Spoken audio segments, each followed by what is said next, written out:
Thank you. Thank you very much. How many people visited your website in December? How many prospects, visitors, whatever? We had 3,200, but consumers versus businesses, there's a totally different breakdown. Those are site visitors. Right. That's fantastic. 3,200. Yeah, 3,200 people visited his website. Billy, how many people visited your website in December? Maybe 20. Okay. When they come to your website, do they download something? What do you want them to do? Click through pages, fill in a form. Okay. How many people filled out a form? Click rate was, I don't want to guess, it was probably less than 2%. Sam's very rare.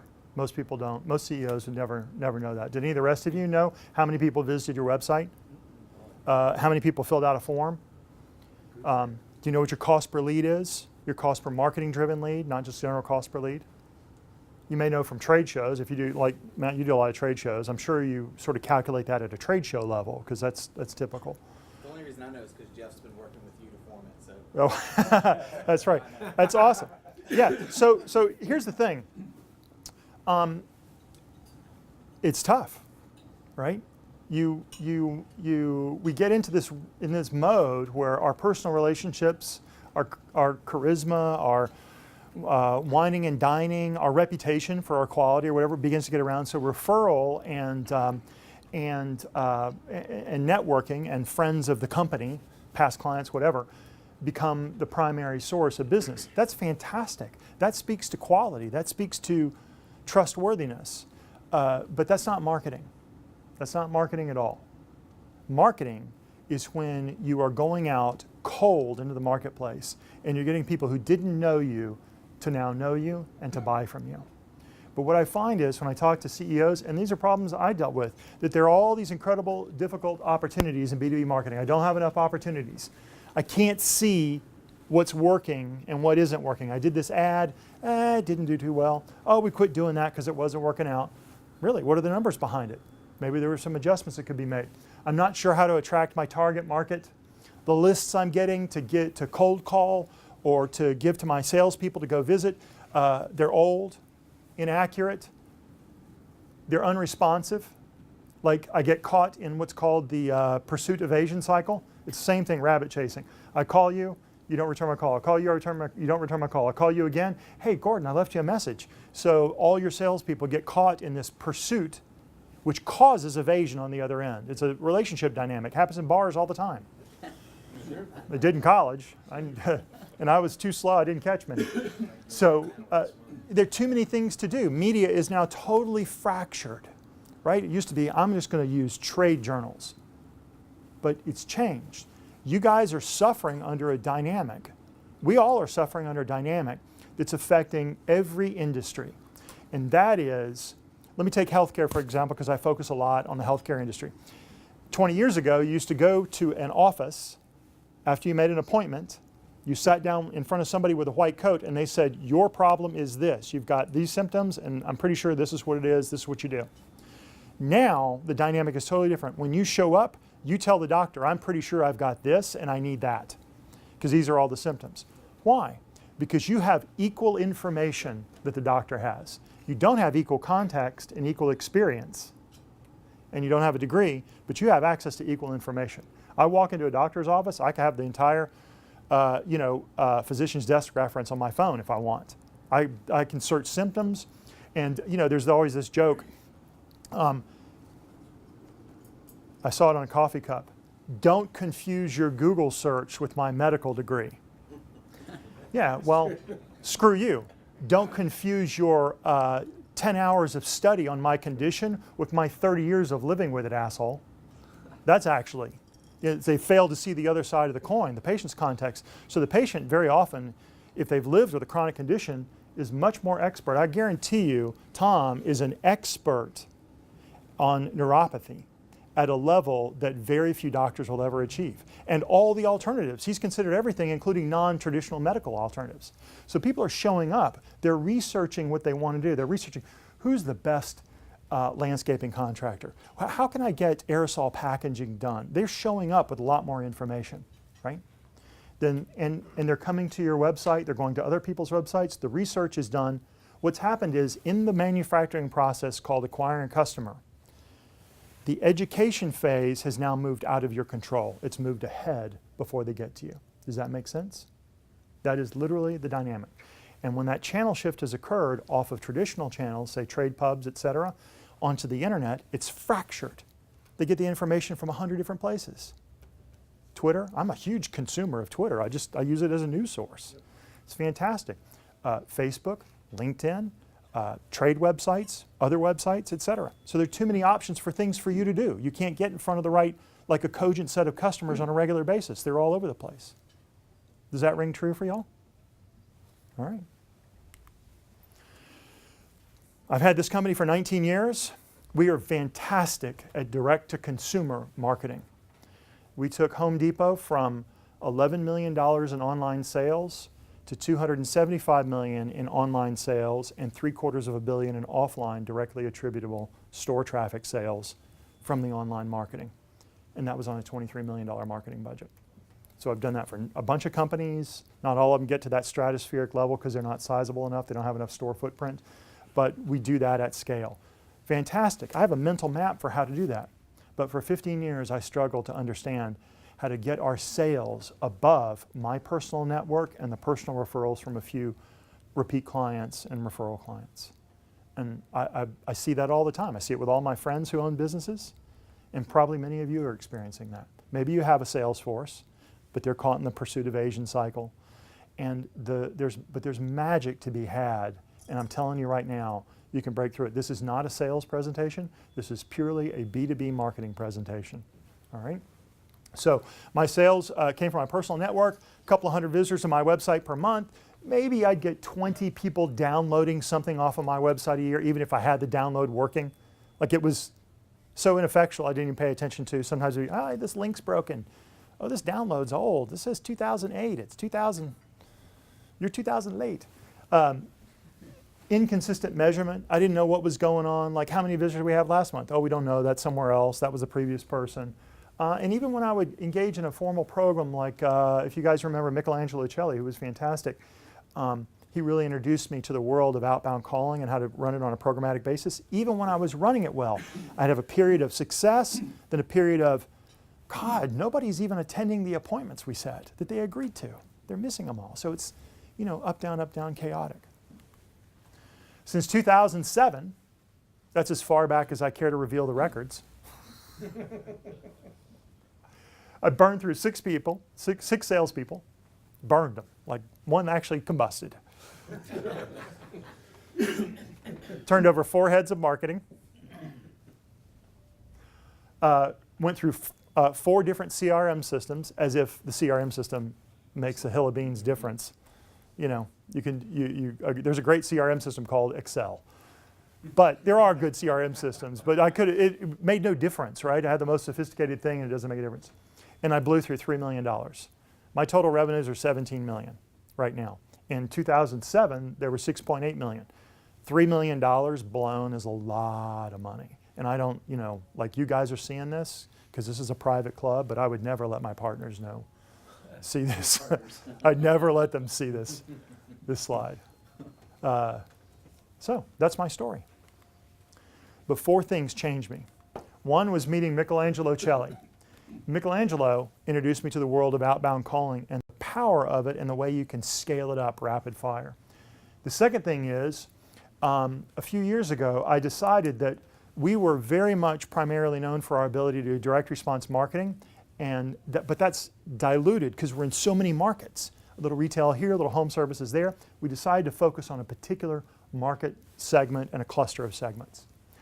The third thing is, about 14 months ago, I hired a director of marketing, this is number 5, who came in with vision and experience at B2B marketing. He came in with strict vision, arguing for his vision. Like, no, I want to do this. We have to do it this way. I need this. Well, what's the first problem? Well, I need content. And every company I've ever worked in, nobody can meet with me to give me a case study. I can't get the customer's testimonial. I can't get a process map that I want to develop into something and send it out. So I'm struggling to get content to shove out into the marketplace to show how good we are. Okay, great. But he came in with a vision, and he has changed our trajectory in terms of marketing. And then Brad Stevens came to the Brain Trust. When he made his presentation about 15 months ago, August or September of, August. yeah, 15 months ago, you know, I had done a little bit with outsourcing and freelancers before then, and actually taken a trip overseas to go meet some freelancers and use them for a couple of projects, and it was chaotic. I experienced all the problems that everybody said in that presentation you would experience, inconsistent quality, etc. But Brad Stevens showed me the light, right? He showed me the light. And I made a commitment right then. On my next executive team meeting a couple of weeks later, I sat down and I said, we are going to develop outsourcing and freelancing as a core competency, period. That is 2018. We're going to do some other stuff like serve clients and sales, but the primary thing is to learn how to outsource. So it's going to be on everybody's goal sheets, all their management by objectives forms, operational plans. Everybody needs to do outsourcing. My assistant now can get a list built like that. She gets it built in, I don't know where, Bangladesh or something. And then we get it verified. We get the list cold called and verified, all the phone numbers if they're accurate, in the Philippines by somebody else, and that process happens in about 3 days. It's amazing. You know, a list of 100, 200, 300. If I want to know, tell me the top 100 fitness gym owners. She can get it done. Brad Stevens showed me how to do it. Those 4 people, the combination of those four people is the recipe for everything else I'm about to show you, which is marketing could scale the company beyond my personal network. All right, you have in front of you a simple B2B plan. This is what I'm going to show you. It's a case study in what's happened to me in the last year and a half. This is it. The first thing you need to know is, who do you want to sell to? What are your 1 or 2 or 3 top audiences? Who is it I want to buy from me? Then you need to be able to produce good lists. All right? Good lists of either the top or the ones in this region, but a good list with a good contactable phone number, maybe 2 or 3 contacts inside of that company, good accurate lists. You need a decent value proposition. And we'll talk about that in just a minute. After you have a value proposition, you know who you're going to sell to and what why they should buy from you. Now you can develop great, compelling content versioned by audience. So if you've got an audience of somebody here's moving into healthcare, into hospitals on one end and manufacturing on the other, right? You can use the same content, it just needs to be versioned their vernacular. I've got stuff that says we do patient acquisition marketing, and I got other stuff that's almost identical, just different imagery, and it says we do customer acquisition marketing. Does that make sense? Then you need a way to distribute that content to those audiences. Good distribution. This is where all the failing occurs, because you don't know how to distribute it now that it's on the web. Trade journals is one way, certainly. Newspapers. Radio is difficult in B2B because there's not enough saturation. You've got clients all over the place. It doesn't work. That's really for consumers. Once you have this, you need a good website. It doesn't have to be perfect. Everybody hates their own website. I hate mine, and I'm buy like it's new. By the time they start doing the wireframes, we should have done something different. But you need a good website with persuasive landing page. How many of you have a dedicated page on your site that's not the home page where you want people to come to fill out a form or download something or engage? That would be a landing page. 1, 2, 3, 4. Right. So that's what I mean by a landing page. Something deep in the site where if I'm placing an ad here, I want them to land here. So the ad and that matches, and I'm not confusing them with things like about us or the corporate structure, the fluffernutter. Persuasive landing pages, and then you need a reason for them to connect with that landing page. A lead magnet, a persuasive downloadable. I'll pass out a few of these right now. Here's one of our downloadables. Best practices for landing pages in health and wellness. There's not enough of these to keep, but you all can, oh wait, there's a few right there. I'll give you a couple more to pass around. Oh, no, that's a separate one. These are actually just samples of a bunch of them. Science of patient segmentation. Then there's an analysis of hospital messaging.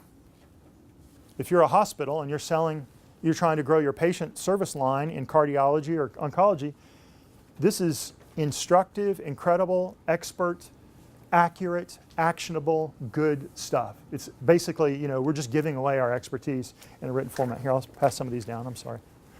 So the objective is to get somebody to fill out the form to get the Yes. Then you need some way to just keep track of what the hell happened. I had this many people visit, I had this many people download, here's who downloaded.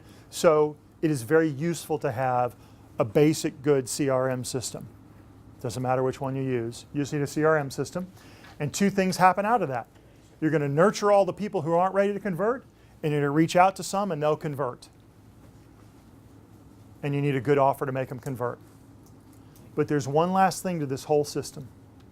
One last thing. And there's only two of us in here, maybe Tom, but certainly Sam and I, who know what the next thing is. And that is you have to measure everything. The act of measurement will cause you to succeed because you can't stand to see, why did I spend $1,900 to get one name in my database? Stop that shit. And then all of a sudden later on, you're getting them for $29 each or $52 each. You work, whoever's running it works to get it done. Measurement of your marketing is a must. Then you'll become direct marketers. You'll begin to optimize. You'll begin to make adjustments. It's all about adjustments in the whole process. All right. That's a simple B2B plan. You all have a copy of it, and Good. I appreciate it. Thank you very much. Thanks, kid. Yeah. Does that make sense? All right. So what did this do for us when we implemented it? My results were before, a couple of hundred visitors a month, maybe 20, maybe a couple of downloads, a couple of contacts. Well, in the last year, I've focused on health consumer marketing. That's multiple markets. It's hospitals, medical groups, but it's also fitness, wellness, nutraceuticals, all kinds of stuff. But a lot of it's been in the hospital. That's the sharp end of the stick, the first area we went, because, like Dillinger said, when somebody asked him, why do you rob banks? And he said, that's where the money is. So I like hospitals. So first, we developed a separate website from our corporate website. So we had relevance and connection, responsebindhealth.com, and we put case studies on it. Back Pain Centers of America, Liberty Medical, Healthtronics. Right? So when you're there, when the person lands even on the homepage, oh, this is a health marketing firm. They know they're in the right place if they're a hospital or a medical group or a dental group. Does that make sense? The second thing is, because I started with who's the audience I'm going after, then we started developing pieces for them. Things that were giveaway, send away, hand to, or download. Patient survey infographic, A/B split testing, you have a copy of that. The 9 drivers of health consumerism. We developed this content. And I tell you in the beginning, content was the biggest constraint. We had to invent a process for rapid fire, scalable development of content, which we were only able to do because we knew Brad Stevens, and he showed us how to get assets very quickly to get things created. Can I ask a question? Yeah. So on that A/B testing, so we met with Brad yesterday. He met with our team. How much of this do you have to communicate to a group like that Brad connects you with? A lot. The question was, how much of this do you have to communicate to Brad's team for outsourcing to get them to give you back what you need? Well, it's going to vary by firm, right? Since we're marketing and everybody shows up at the table with a whole bunch of ideas and expertise about marketing, we could produce a lot of our own ideas and content and perspective, and we could do our own research. So we could command the research to get done. And then most of what we outsource is the design and production of the piece. Editing, maybe we'll go to Writer Access and get an expert healthcare writer to flavor what we've written, or to take a piece of research we've done and then to analyze it and put it into a piece of content, develop one of these. Then we'll turn it over to a designer to format it and put it in a downloadable format. Then it'll come back to us and we'll download it. So we've got a little more in-house because of our expertise. The rest of you just hire somebody who's a good healthcare writer or a good, let's say, property management, whatever, commercial real estate writer with some level of experience. I guarantee you that person's out there. You go to writeraccess.com and you search for that person. There's somebody who has written about property management, building management, et cetera.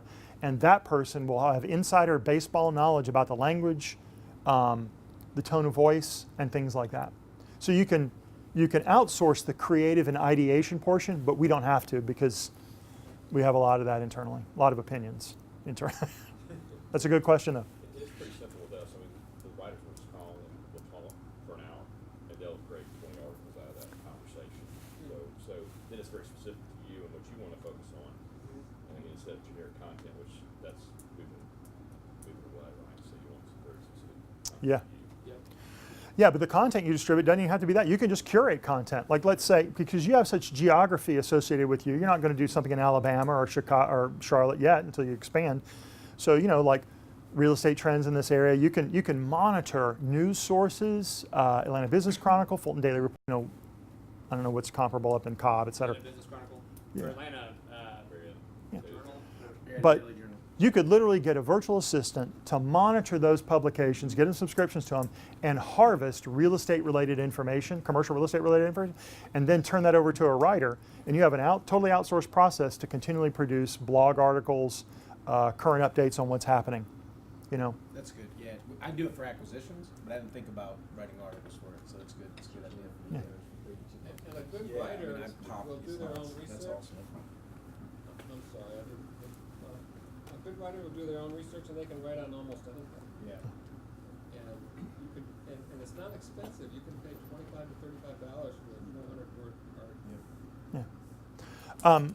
So when you start to do this, like we did, you start to implement these things and build a system to express your expertise and point of view and some valuable information out to a specific audience you've identified, they start to come to you. This is what happened in the first 6 months of last year. Visitors to my website: Mayo, Children's Hospital of Cincinnati, Spectrum Health, Multicare Health System. That's a top 10.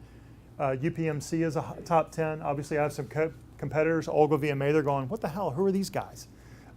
Kaiser Permanente. Look at that. Look at all those people that have come to my website that didn't even exist a year ago, responsebindhealth.com. That's basically from a cold start. I never had that before. 800 different institutions, mostly hospital systems, 2,000 pages of content viewed. But that's just the marketing result. What really matters is what happened next. Then they start to engage with you. If you have that many people coming to your website, let me learn more, let me learn more. That's a cool download. Have they got something else? Oh, they've got something else. Let me download that. And you have a CRM system that sees all that traffic because we've got good analytics set up that captures all that. This is who visited the website. 500 new prospects in our database. I've never had 500 prospects in our database. It's incredible. Now, when I say prospect, that's just the name, somebody who downloaded, what they downloaded, how many times they've been on the site. But 114 hot leads, those are people that they've either filled out a form or they've been there so many times that it's time for a salesperson to contact them.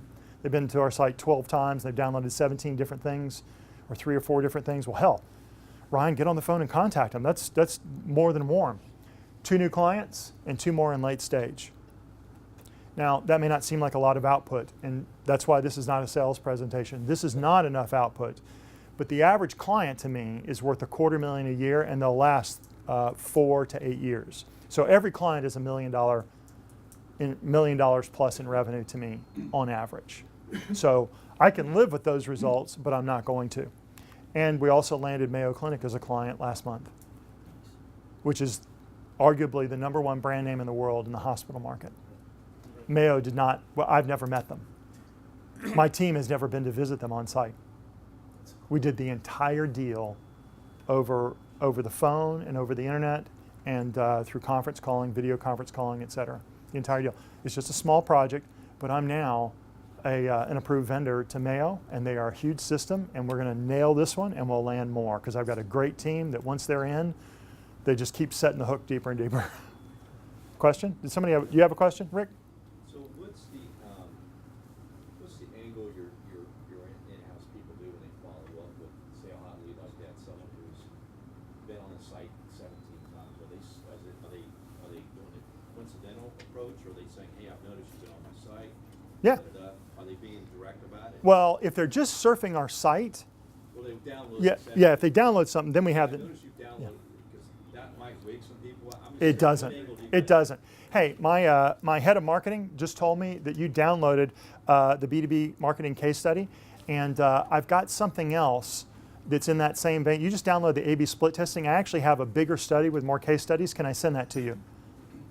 What are they going to say? No. They always say yes. Now, sometimes we fumble. Hey, I see you downloaded X, and I only have your private email. If you'll send me back or call me back with your regular email address, I'll ship this other case study out to you. Sometimes we fumble that. We don't get it right, but that's how we do it. Nobody gets wigged out. They all know they're being tracked. Is that when you send them the onions? Yeah. Well, that's nurturing. That's later on. That's the people that didn't buy right away. So this is our result as a result of all that activity in the last year. It's pretty good. It's something I've never had before. But the most important thing is we landed the #1 hospital name in the world, and I never touched it. In fact, nobody at the senior most veteran level. I did have one vice president who worked on it, but nobody else really touched it. Which now I have a process. I have a bitchin' process. Is that your #1 reference now? Yes, I work with Mayo Clinic. What else would you like to know? Does anything else matter? So, damn right, I'm a name dropper. right. I'm a name dropper. Every name's all over. Yeah. So a simple plan. I'm going to go through this now, how to break this out. That's the case study. I was in terrible shape for years, even though we grew organically. And then all of a sudden, we have put some things together, largely as a result of meeting people and listening to presentations here in the Brain Trust. Michelangelo Celli and Brad Stevens came here from the Brain Trust. My decision to focus on a single market came as a result of spending a lot of time with Tom Kramer and Bill Schwartz and a couple of other people deciding what would help accelerate our growth. Oh, it's eliminating things we're going after and starting to go after just a few things. Does that make sense? Okay. So, target audience. Let's talk about that for a second. Am I still good in the back there? All right, good. All right, I know exactly who my target audience is. A health, wellness, and fitness enterprise who's dissatisfied with the results from their digital marketing. Now that seems like a really, simple sentence, but it's actually deceptively simple. Health, wellness, and fitness represents 4.1 trillion of the North American economy. It's about 25% of what happens in North America, all right? Hospitals alone are $1 trillion revenue market. Pharma is another trillion, and I don't touch pharma. So this is a huge addressable market for me. The second thing is they need to be enterprise level. I don't deal with the small end of the spectrum because our fees are, we're really a bespoke, higher end enterprise level service, strategy, implementation. I need somebody with big budgets, $1 million budgets. So an enterprise, so I've qualified it there. They're unhappy with the results from their net marketing. So that tells me already that they're tracking something, because if they wouldn't be unhappy with their results if they weren't measuring and tracking. And they're primarily relying on internet marketing. If they're in that wheelhouse generally, that's a good prospect, even if they haven't budgeted this year for me. Because that's my problem. I can get them to budget for me sometimes. So we clearly identified who we're going after. But who is that then? Well, then we go to I had my assistant go to Amazon and say, go to Amazon and look at all their menus and help me create a list of the basic broad categories of everything related to healthcare. And then go to this site and go to multiple sources and identify what you would say is the health market, is the wellness market. And then we begin to come up with broad-based sectors, right? Hospitals, medical groups, chains, direct-to-consumer. Over here I've got everything from organic farms to self-care back braces to juicers like Vitamix. Those are all potential clients. But every one of them needs a different offer.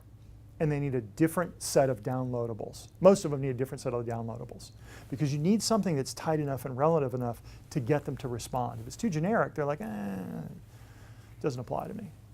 Fitness, gym equipments. Each of these are billion-dollar verticals that I can work in. So then, after we do that, we got to create good lists, right? That's next on the list. Michelangelo Celli said, there are no good lists. You have to create them. And then I came along after I met Scott and said, well, unless you're in Atlanta or Charlotte or Dallas and you go to BusinessWise, then you're going to be able to get a good list. And that's true, by the way. Well, because he does this, he verifies the list. You know, it's like a personal. He's not just screen scraping. It's not compiled from multiple data sources and then it's aged and inaccurate. You could. I'll send you a copy of that slide. Right? You like that? So, but generally, they're no good lists. You have to create them. You have to create them.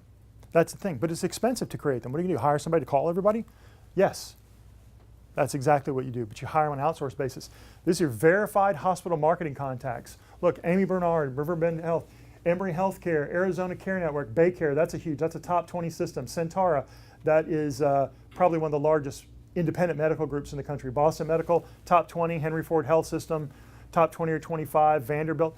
All these are verified. All these people are there at that place. That's their phone number. In about 80% of the cases, I have their email address. And that was all done on an outsourced basis. Now, it didn't start off as a good, clean list the first pass, right? Here is, I was working with a friend. This was just a pro bono friend I was working with who owns an urgent care in Roswell. So sometimes you need, like, you've got a geo-specific business. You're working in a certain area. You're working in Buckhead, Sandy Springs, et cetera. You know, you're working in Cobb County or the state of Georgia. You've got a region. So maybe you need something. So as an urgent care, we first sat down and did exactly what I'm telling you to do. Who's your best customer? Well, I like soccer moms. They've got families. They come in with all these, hurts and aches and pains, and they need a first line of defense. Do you make the most money from them? No, I make the most money from occupational medicine, like landscaping companies who get fingers chopped off, cuts, scrapes, burns, et cetera. Oh, well, let's look at them. So she lists all the categories. Landscaping's one, restaurants is another, DOT, industrial transportation's another. So there's multiple categories. I go, great. Why don't you just contact them all? She said, I don't know where, like, I need them all within five miles of me. I had this list created within 3 days. Fully accurate. There's 125 names on it. She then turned it over to a canvasser and they started going out and visiting them. Hey, we do occupational medicine. We'll give you a discount if you start sending all of your employees to us. But on the fly, Roswell Geo Urgent Care Prospecting List. I went on to Upwork. I put this job up. I had about 17 people apply to do the job for me. And they had some qualifications because you learn how to do that with Brad Stevens' process, how to qualify them. And I got a guy in Canada to build the list. And he said, is this Roswell, Georgia? I said, yes. And you're looking for people who would buy medical services? Yes. How do you know that? He said, because I just built a list about a month ago for a dentist in Roswell. So, like, he was primed. He already had a lot of this information. He went back and added a little bit to it. He didn't have restaurants. So anyway, on the fly, very fast, very quick. What it cost? $125. Mine's 12 cents a lead is what we pay. That list there, right now I have a job out and I've got a $200 job, which is a lot of money for many of these outsourcers, to give me 500 hospital CIOs and CTOs. I want the top 500 hospitals and I want the CIO and CTO. Who do you use for that? I don't know. No, but I'm saying you have it out there. So what portal are you using? Upwork. Upwork has 10 million freelancers on it, and there's a whole world of Indian and Bangladeshi coders who write screen scraping scripts, and they'll go out and rip the web of information. They'll bring it to us. So they send us a test list of 100, and then we turn it over to our virtual assistant who's in the Philippines. She called them all to say, is this a correct phone number? Is that person there? Because we don't want our salesperson having to do any chasing and hunting. We want them calling. Like, is they there? We don't want them verifying. You move that process out of the high-value business development person. So she said 40 of them are good, 60 of them aren't. We turn it back over to the list guy and say, hey, what the hell? At least get it 80% accurate. Give us good names. And so, get the name and the phone number and the location of the person right there. So you develop a skill at going through this quick Q&A routine with the feedback you're getting offshore, just like you would with your employee. Hey, that report's not good. Can you format it differently, et cetera? It's the same process. You're already doing it internally. You just push it externally. Is that good? So then, what we needed was a value proposition. We need a good value proposition to go out. We need to be clear about it. We know what our value proposition is. I can tell you, I told you what I did for Home Depot. I've done that for Travel Zoo. We've done it for Staples. We've done it for we're doing it right now for Haverty's, for Floor & Decor, for Carhartt. We're doing it for Liberty Medical, Back Pain Centers of America. I mean, we do it for a whole bunch of companies. We take their money, we run it through our washing machine, and it comes out with a lot more revenue than they anticipated. And then we do it again the next year. But that doesn't sound good, especially when I use the word washing machine, right? This is when I ask people, like I ask a client, I've listened to you all over the years when this question is asked. Why do people buy from you? You know, he's trying to get you to answer the question. Why do people do business with you? Well, our people are the best. We provide excellent service. We're experienced. We've been in business 238 years, or however long the horse shit. That's not different enough, and it's not compelling because everybody says that. So the customer, the potential customer, it may be true. Like, you may provide excellent service. You may have fantastic, well-trained people, and you may have incredible amounts of experience at what you do. But the customer, if they're cold from marketing, not from a referral, if they're cold from marketing, they have no belief in reference. That's not meaningful to them because it sounds like you're selling. You need something that's truly different. Why should someone do business with you? This is the best question to ask. Why should they do business with you out of all their other options, including doing nothing? Gordon, why should they get their aerosol canned through you and packaged through you? So I could turn their inventory 12 times a year. Now that's meaningful. That's dollars. All right? So if you can answer that question with some specificity, now you're developing a real value proposition. Why should they do business with you? And a lot of times you're not even fighting competitors. You're fighting their inertia. That sounds complex. If you can back it up with testimonials or facts or awards or recognition, now you've got a really killer value proposition. Here's our core value proposition. We yield manage, just like a day trader. Digital marketing, giving our clients an unfair advantage in getting ROI and growth. That's what happens when you hire us. Happens 90% of the time over 19 years. Hey, Bill. All right. Now that's a value proposition. Can I back it up? I can. Case studies when we're sitting there. I can give them testimonials. I can give them references. Oh yeah, you got to hire these people. They're the shiznit. All right. But then I also put in, there are other values. We have differentiators. So material differentiators, not my people are the best, but we deliver continuous insights for competitive advantage. That's one of the #1 complaints about ad agencies. Hey, have you ever hired an ad agency before? They'll say, oh yeah, we got one now. Well, one of the things we have heard for years, we used to be guilty of this, and sometimes when we'd lose a client, this would be the reason. They would say, you've gotten stale, you've gotten complacent. Your team's not delivering enough insights anymore. Yeah, you're getting us the ROI, but we had to put it out for bid. Okay, well then we built a process around, we're going to deliver continuous insights. We're going to shove so many insights at you, you're going to be sick of learning insights. Competitors, market, customer, whatever we can do, we're going to shovel it at you. All right? So I have a HIPAA compliant call center. I guarantee you I am the only ad agency out of about 3,000 in the US that has its own HIPAA compliant call center inside. That is material, articulable differentiation. We're experts at health consumerism. I can back that up. HIPAA compliant. We're zealots about service. Everybody in my team, well, everybody's good at service. Yeah, but my team's been through trusted advisor training. Have you ever heard of that before? Greatest book in the world. This materially changed the outcome of my company. This one little book, Trusted Advisor by Charles Green. So no, well, I'll tell you what, I'll get you a copy of it, then you can hold my team accountable to see if they're doing what it says. And what it does, it creates perfect alignment between my team and what you need. Whereas most ad agencies, they're trying to sell you their services. Mine, we're going to give you whatever you need, and you tell us what you need. Executives are trained in system thinking. I tell them that all the time. What does that mean? Oh.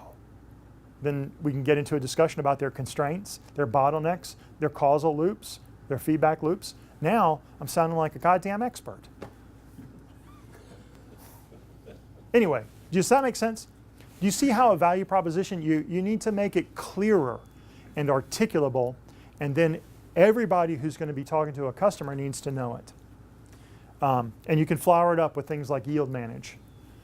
I just, replace the word optimize with yield manage, and it sounds a lot more Wall Street.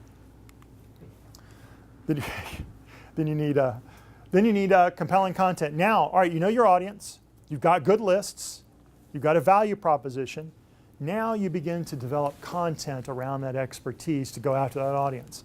This is the easiest thing in the world. 9 drivers of health consumerism, a white paper and an infographic, right? Look at, check this out. Check out this out.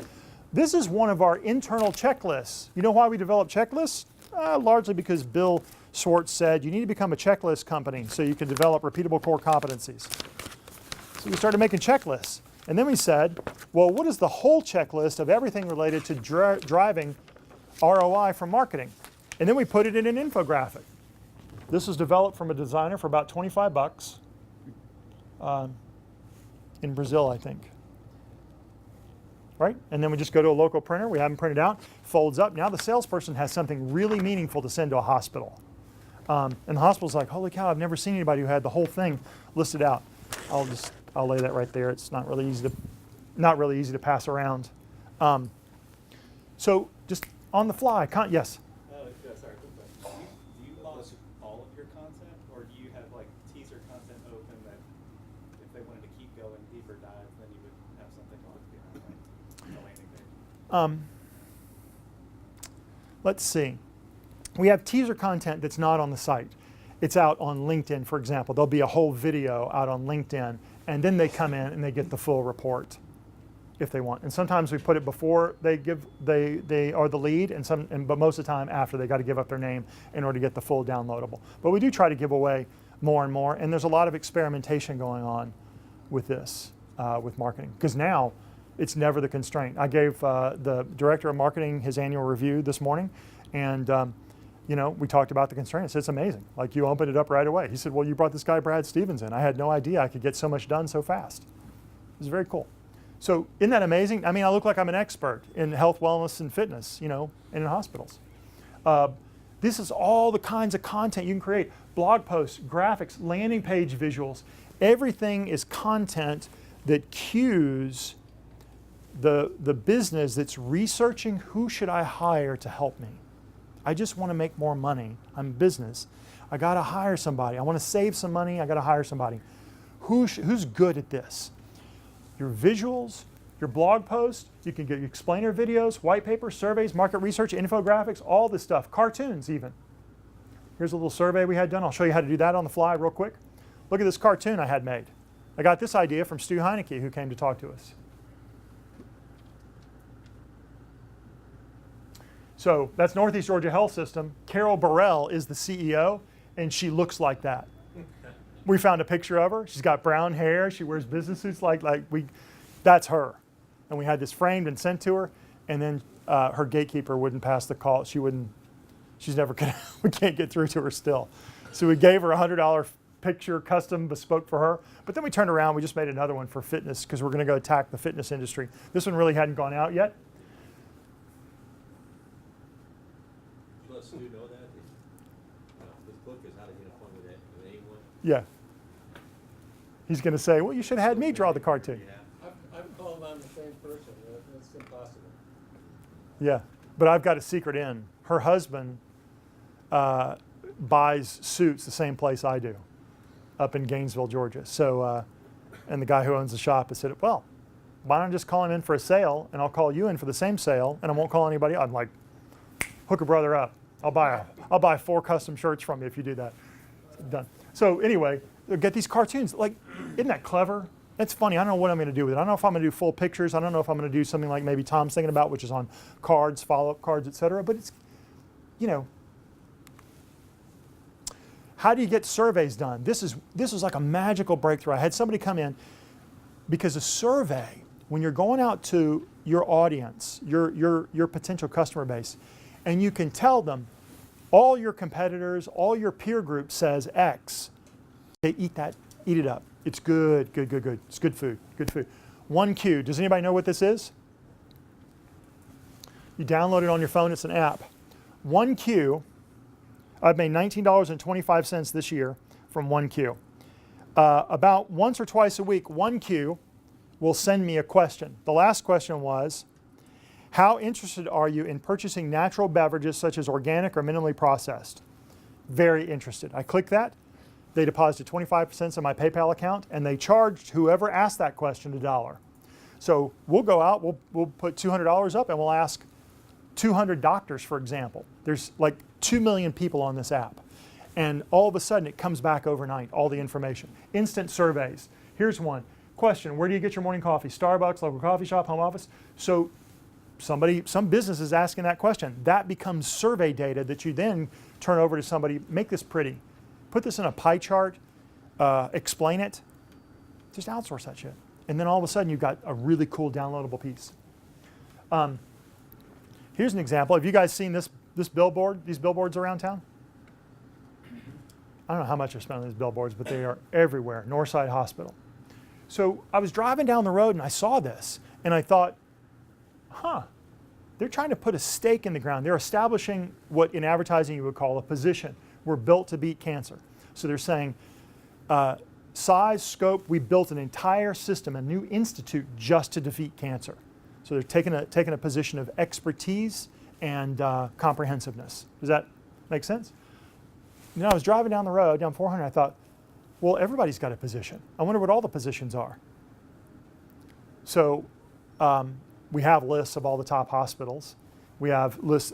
It strikes me that a rural hospital would have a different position. They can't afford all the great equipment and 100 oncologists on staff around the metro area. So they would have a different position. You know, like we're the community hospital. So I wanted to understand this. So we put it out to a market researcher. We found a market researcher who used to work in advertising. And she said, oh yeah, I know exactly what you're looking for. She came back with a deck that thick of market research on the top 100 hospitals and all their positions. Like 5 columns wide of data, paragraphs, this is their position. And then she summarized it. There's 6 basic positions that hospitals take generally. Isn't that amazing? There is nobody in America who knew that until I knew it. And the total cost was very minimal to get to that piece of information. So this is the process. I notice a bunch of hospital billboards. Then we hire a market researcher. Top 100 hospitals, top 100 rural hospitals in North America. I spent $450 on her. And that's like with a $50 tip because she turned it around in 2 weeks. Isn't that amazing? Now, if you're a CMO of one of the 2,500 big hospitals in the US, I know something you want to know. You definitely want, like if you're a PMC, yeah, I want to know what Allegheny Health, I want to know what how they're positioning because I want to take a slightly different position or I want to say it better, right? 6 basic positionings. Scott, my head of marketing, reviews the research. Okay, what can I do? My God, this is so powerful. What can I do with it? How many pieces of content can I spit out as a result of this? He starts doing 1Qs. He goes out to 1Q and he goes, this is interesting. I think what I'll do is, now that I know what these positionings are, I'm going to go ask 1Q, I'm going to ask all the audiences, doctors, advertisers, and the public. So you spent a few $100s. I'm going to ask them what they think of these positionings. What do they want in a hospital? And it was fascinating what came back. Then once he got all this information back, now he's got survey data about the survey that we did. He shot a little video, and then he hired freelancers he scripted a video to shoot the video online. This is like an explainer video. It's not visual footage that's done live. It's putting all this information together in an order with the script and everything. $125. And then he posted on our LinkedIn network, which was free. And like in 2 days, I got 1,000 views of it online. And then people came through and clicked. They wanted the piece of research. They wanted the whole piece of research. That captures leads. Then we measure everything and we report and we learn. Can I take a picture? Is that okay? It's this presentation will be available for you. Yeah, take a picture of it, absolutely. Okay. That's our process. While he's doing that, this presentation will be on the Brain Trust portal, and the video will be on the portal in 4 or 5 days. So that becomes an analysis of hospital messaging, the largest 100 healthcare systems. You got a copy of it. It's floating around here on the table. That's a result of this process. And it was rapid fire. This is maybe 3 weeks, and that's only because we had to think about it. Like, what do we do with it? What can you do with it? He had to think about it. I didn't. I got, financial reports to go over or some shit. Isn't that cool? And then we shot this video. Take a look at this. Oh.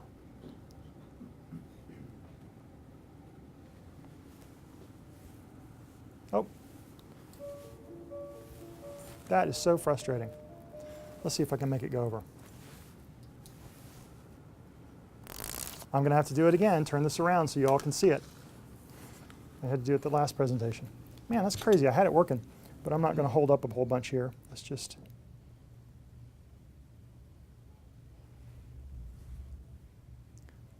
Give me 1 second.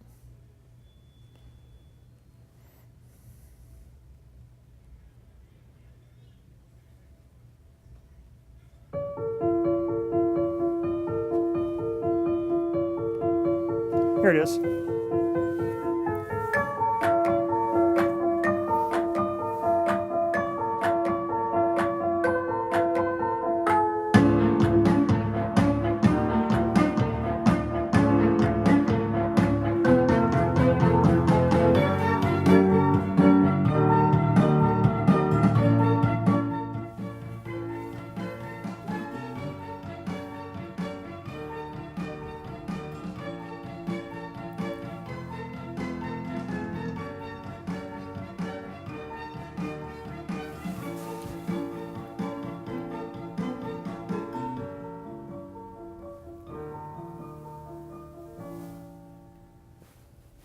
Isn't that pretty cool? $125 to make that video. It was done by a girl in Colombia. I do kind of know where all these people are because I'm curious, and it's just kind of fun to look at it on a With map. Wix, you can create Wow. a professional website You that looks stunning. are not Just go to gonna- Wix.com. The best part is you can. Isn't that cool? All that is just from seeing the billboard. So that's how idea to execution comes off, and we look like we're some kind of huge multinational giant conglomerate advertising agency who only works with hospitals, and we know what we're doing. Experts. We do. We do. And experts. Yeah. And then you have things happen just magically, like Floyd Medical Center calls you and goes, "Hey, are you guys the one putting out this is ResponseMind, the healthcare marketing agency?" Yes. We'd like to come down and visit with you because we're rebranding everything, and we've got a couple of service lines we want to get more patients for. Can we come meet with you? Like 2 days later, they're sitting in our offices. We didn't know anybody from Floyd Medical Center up in Rome, Georgia. They were a little too small to work with us, so we'll keep in touch. But those kind of things are happening. It just legitimizes, and you can experience this too. They will come to you. The audience starts to come to you.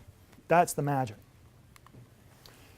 But, I talked about LinkedIn for a second. So first of all, let me just pause for a second. Any questions on that so far? Is that useful? Okay. I do have a question. Yes. So and this is more of an operational fulfillment question. So this is a marketing plan, but when you're doing these direct channels, so when you're doing like a medical channel or you're doing a home services channel, operationally, so once a deal closes, is the fulfillment process much different very different for a hospital than it is for a home service? You mean to actually onboard them as a client? To onboard them Yes. and to service their... Yeah, it's different. Well, first of all, I've got two different teams. I have a retail team where we understand everything about retail. So if we land, let's say like we landed soccer.com, that's a fitness client. They do fitness equipment, fitness jerseys, sportswear, all kinds of stuff, referee equipment. So that fits within the umbrella, but they definitely go to the retail team. They don't go to the medical team that understands HIPAA compliance, FTC compliance, efficacy claims. They understand the boundaries of medical marketing and how the ecosystem works. In a retail environment, we have a lot of access to data. In a healthcare environment, we have limited access to data, so we have to measure through proxies. Tell me what your month-over-month run rate is in that clinic, and now we're going to change the run rate of patient consults. Did you have 100 last month? Well, then the goal is to get 125, and we'll assign 25 of that to marketing, for example. So they have to have a different discipline. There's different people with different expertise, and they get the game ball for that type of client. Does that? Yep. That's how it works. So, well, but the thing is, once you create this content, you have to have a way to get it out there. Distribution is the key. That's marketing. Buying media, deploying it, getting it out in front of people. Otherwise, they'll never come. There are two basic ways to get stuff out there. There's the paid way, which is media buying. I'll walk in front of the screen here for a second. Media buying.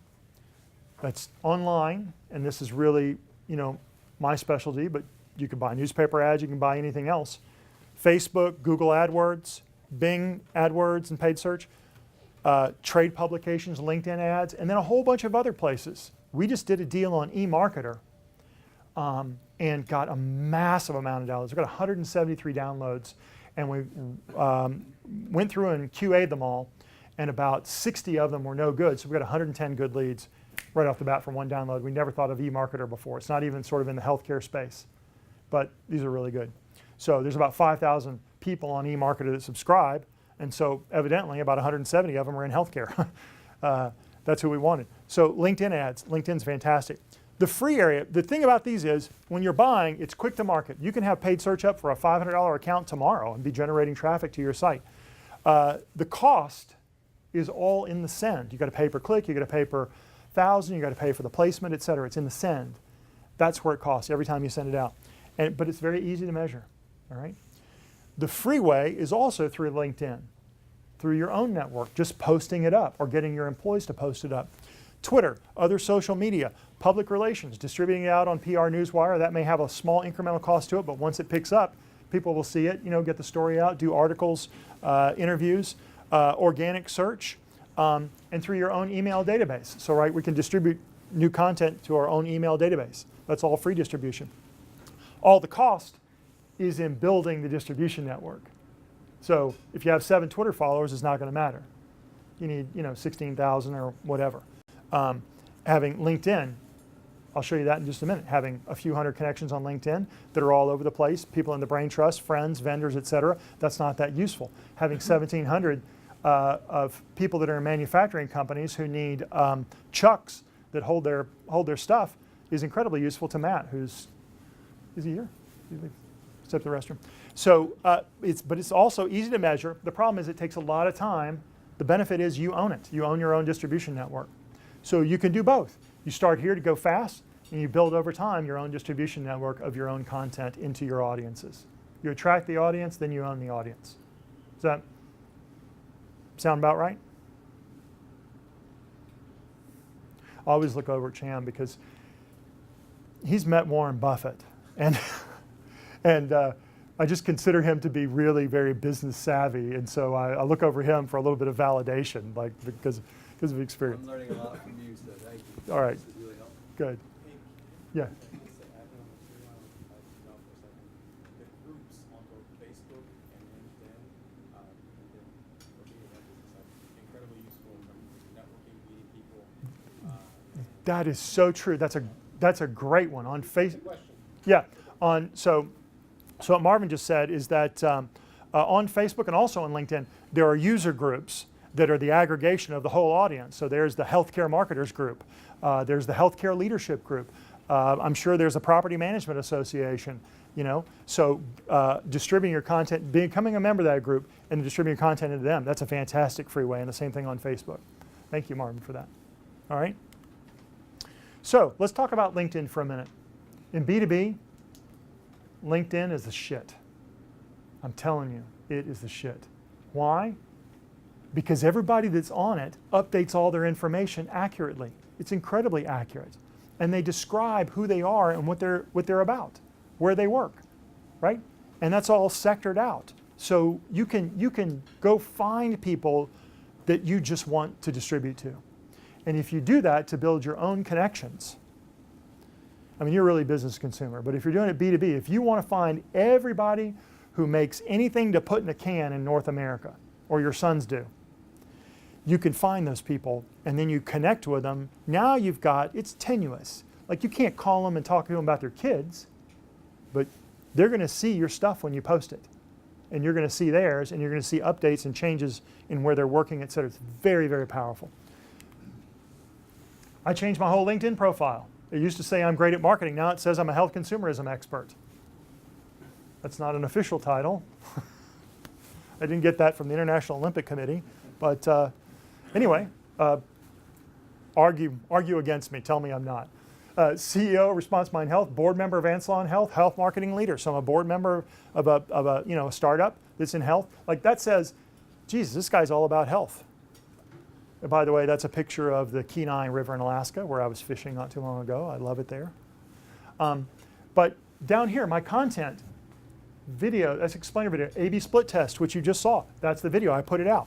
Now, when I started this process about March, Scott had discovered some new magic. And the new magic was, what if we had more LinkedIn connections? Ken, you got 1,700 people. How many of those are actually in hospitals and medical, et cetera? I don't know, I kind of go through and thumb through, I don't know, probably 200. What if you had 1,700 more that were all in healthcare? I go, well, that'd be great. Well, good. I've got an outsourcer that does nothing but LinkedIn connections. That's all she does. Charges $400 for $500 for 1,000 outbounds, and then you usually get 40 to 50% to connect with you. Well, that's pretty good. Spend $500, get 400 or 500 new connections that are all in healthcare. Let's see how it works. I have 3,700 connections in a year. I went from 1,700 to 3,700, 2,000 new connections in 9 months. Over 150 of them are CEOs of hospitals. And all the rest, most of the rest, are something prominent in healthcare. Look at this. Founder and Chief Executive Officer of Perfect Choice Medical Tech. Founder and CEO of Global Med. CEO of Ancora Pain Recovery. CEO at ResMed. That's $1 billion diagnostics equipment maker. CEO of Obvio Health, a health system. And there's like health system after health system after health system. Now, Carol Burrell up at Northeast Georgia, she doesn't even have a picture on her LinkedIn profile. I don't think she knows what it is. Or I'd connect with her. And I'd pound her on LinkedIn messaging. But isn't this amazing? So when I put out a video, now I'm building my own distribution network. It's the easiest thing in the world. Would you? A company can do that too, right? Yeah, a company. Instead of having a guy at your office, a CEO or something, you can have your company page and build that network. Yes. With content. Yes, you can. What's his point? Yes. So what he asked was, can you do it on your company page? And the answer is yes, you can. I'm pretty sure it works the same way. You can. But I don't do that. Somebody else does that. Is it better to be a personal approach, like through your profile, or better to do it through the company profile? Well, I'm an active part of the rainmaking process in the company, and sometimes I'm brought in. Like, we had a call that sales has been working, that came in through a little bit of marketing, and then sales have been working. They're like, they want to talk to you. I get on the phone, and in an hour, he's ready to send me an NDA. Obviously, you can get further than sometimes somebody below you. So I wanted to penetrate this. I was going to trade shows. I decided just to commit myself to the medical healthcare end of it. Somebody else in the company is committing themselves to the retail end of it because you don't want too much confusion in the content. Now, later on, I can commingle the content, but I'm continuing to do this. Like 6 or 7 people in the company have occasional ongoing LinkedIn connection building systems. We identify a target audience. You had a question, Dan? Yeah, we hire. I'm sorry. I want to back up to LinkedIn for a second. I'm on it still, You but don't have to back up. So I don't really understand much about LinkedIn, but I get these connect requests 4 or 5 every day. yes. Okay? And they're people I don't know.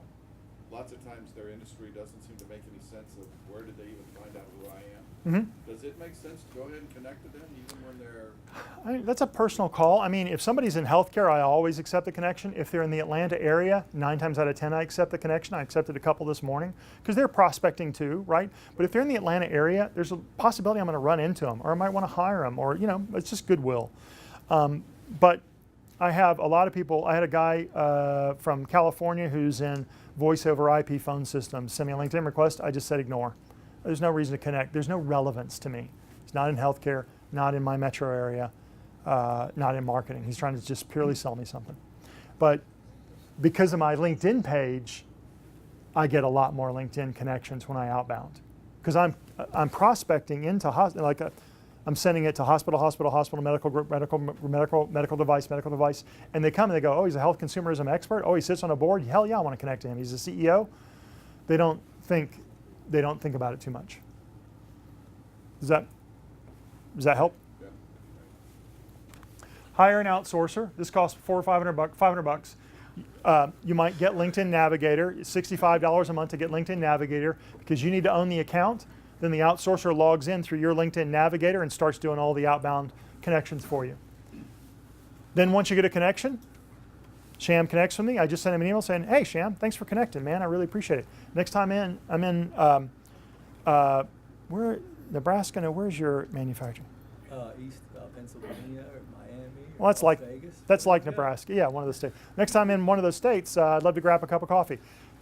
Every single time they go, oh yeah, that'd be great. Now what I've done is I've primed them for when I am in that city to connect with me, or at least accept my invitation. It's not cold. So if you connect with, there's a whole little gaming strategy here you learn.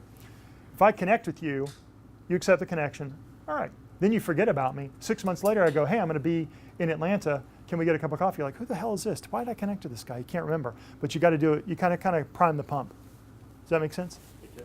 Yeah. You may have said it, but who did you tell this person to specifically target? Was it CEOs of medical companies, or what was your mandate for them to? C-level executives in hospitals and anybody in medical marketing. Okay. But not agencies. Like we had a crisp list, and she's very smart. I'm going to get, would you like the name of the vendor? Yeah, that'd be great. Who does this? So you gave her a list of the people, of the companies. Yeah. And then you said find out who the CEO is, the C-level people, and then connect Yes. them. And so then she does a few, and you go, these are great, or not so many of these. I don't want anybody in pharmaceutical. We had to go back and say no pharma. I don't want any pharmaceutical. So then, she makes some adjustments, and now we're off to the races. Do not pitch them. Don't pitch them. Whatever you do, repeat it back to me, please. Do not pitch. This is networking. You don't walk right up to somebody and say, Gordon, will you buy from me? Gordon, why are you at this conference? Oh man, we should get a cup of coffee. Like you're relationshiping. This is a relationshiping thing. All the pitching comes when you're sending high value content, explainer videos, surveys, etc., through the system, and it's relevant to that audience. What was your message that you had her send to these people? I don't remember. It wasn't just connect, right? It was something. Yeah, I don't remember. Oh, I know what it is. It's something very short. It's, hey, I see we're both interested in health consumerism and healthcare. I'd love to connect with you. It's like, boom, like that. Got it. Right? Then you expand to other executives inside your company for different verticals or different reasons. Like get this multiplied out geometrically. So you're getting thousands.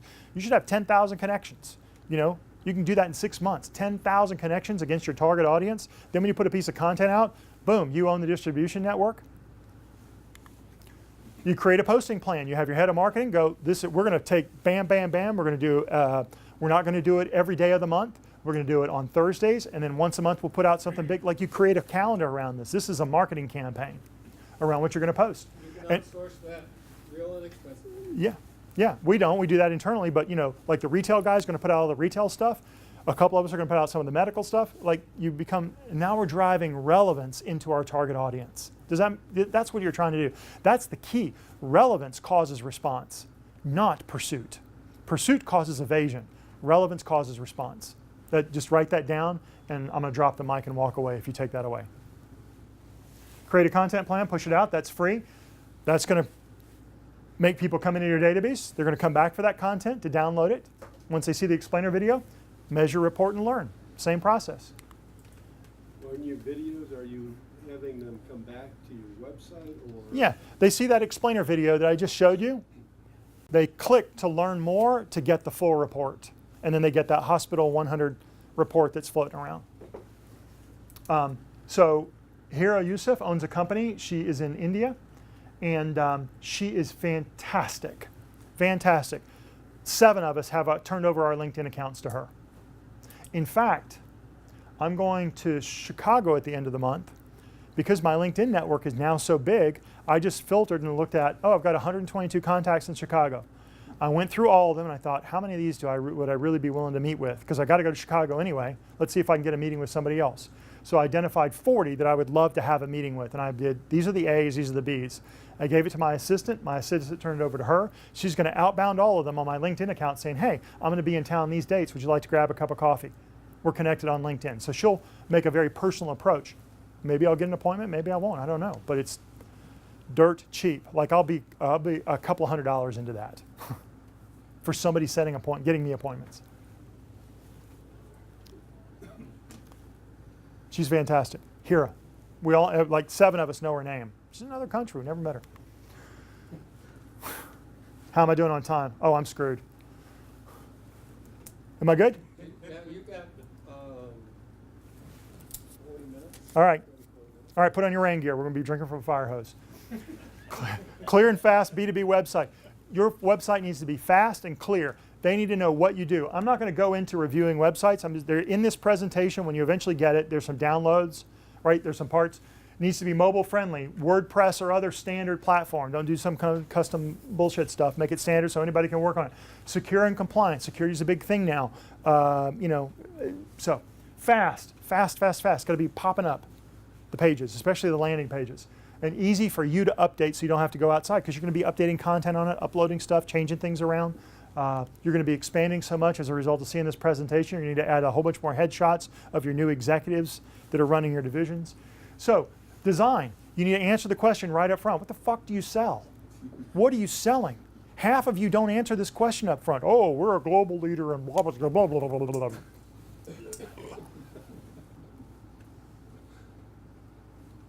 Right? You go to Tom's site, we're an advisory peer group for CEOs. You know exactly what to do. I mean, I took part of this presentation out, but here's his website. Brain Trust is a CEO peer group in Atlanta, West Palm Beach, who are committed to each other's success. That's clearly what they do. Oh, I wonder if it's like Vistage, right? Let me learn more. Monthly meeting, peer advisory group, information. What I don't like about this page is the phone number is not easily accessible, right? And, you know, Actually, it is. See that little phone icon? I'm going to argue with you. That's not easily identifiable. I'm on the internet. I didn't see it until he said it. I see icons all the time and I missed it. Okay. A clickable phone number. Okay. Do you so I did as well, yeah. WTF, where's the phone, Tom? yeah. I suck. If I can get a crowd of business people cussing, I've done something. That's awesome. Yeah. Usually it's just the people behind me in traffic. Carolyn is not even here. Yeah. That's why I'm able to get through so much of this presentation so quickly. She did correct you on the spelling errors, by the way. You've got HIPAA spelled differently on the same page. Oh, I do? Yeah. I did that to see if anybody was reading it. And thank you. Thank you. And a spell check. Yeah. Look at Big Nerd Rant. She's in the other group. What does she do? What does she do at her company? Designs builds exceptional apps. Yeah. Apparently, she designs and builds exceptional apps. And she also teaches others to do the same. I know exactly what she does. If I need an app built, I'm in the right spot right off the bat.